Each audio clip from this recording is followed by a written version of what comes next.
guys, SA Title Girl here. Today we're going to talk about the power of video texting. It's free, it's easy, and it's a great way to engage with your clients or prospects in a meaningful way.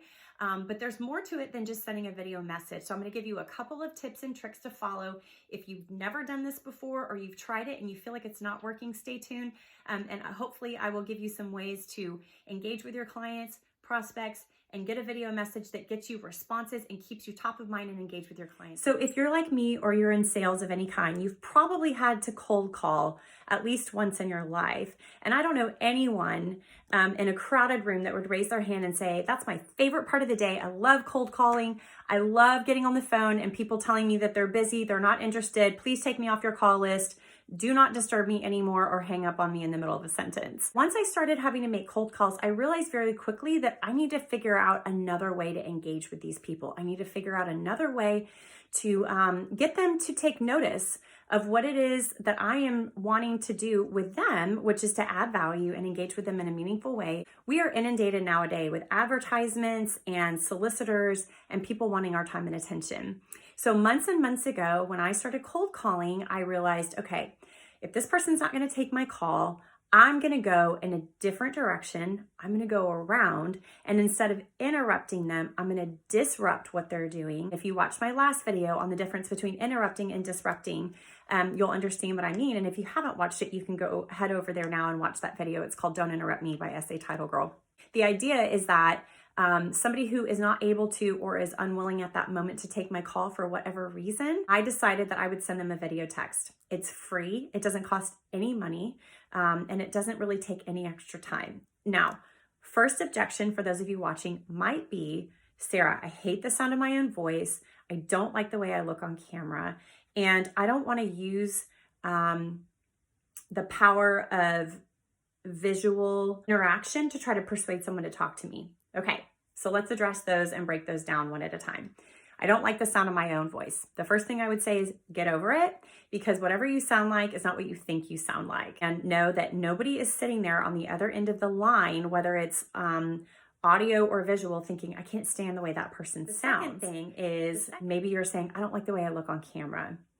Again, how many YouTube videos do we watch day in and day out, maybe on Facebook or Instagram or other platforms, where we see people and they're not looking camera ready? They throw their hair in a bun. They are on their way to the grocery store. They're picking up their kids. And some of those videos have had the most views because they're organic and they're authentic. It lets people see the human side of the person on the other end of the camera. So I would say, don't worry about the way you look. Brush your hair, right? Put on a clean shirt and move forward.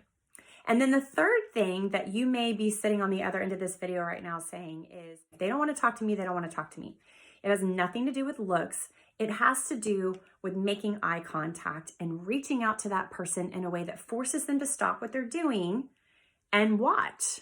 And that's what we all want. We want to be engaged in a meaningful way. So when you send a video text, it feels so much more personal. It feels like you're speaking directly to them, especially when you start the message with the person's first name. Here's an example of what I do when I send a video message. I call and either it goes straight to voicemail, it goes to voicemail after several rings, or the person picks up and they say, I'm so sorry, now's not a good time. Okay, no problem. Hang up either way. And right then and there, I get out my phone and I say, hey, Tom, it's Sarah. You don't mind, I'd love to take you to coffee next Tuesday. I have some time in the afternoon between 3 and 4. If that doesn't work for you, no worries. I'll follow up with you tomorrow so we can figure out a time that is best for you next week. The point of the video text is that I made my information straight to the point. I used their name. I gave them exactly why I was calling without telling them too much more past that. The point is, I'm calling because I want to see you. I want to meet with you, and here's when and here's where. So hopefully Tom is going to follow up with me at least through text and say, hey, I can or I can't on Tuesday. And if he says he can't, well, then we've just started a tennis game where he's hit the ball back, and now we can go back and forth and hopefully find a time and a place that works for us the following week. If I don't hear back from Tom, no sweat. I just make a note in my CRM. I put a timer or a calendar reminder on my phone to follow up with Tom tomorrow, because that's what I told him I was going to do in my video.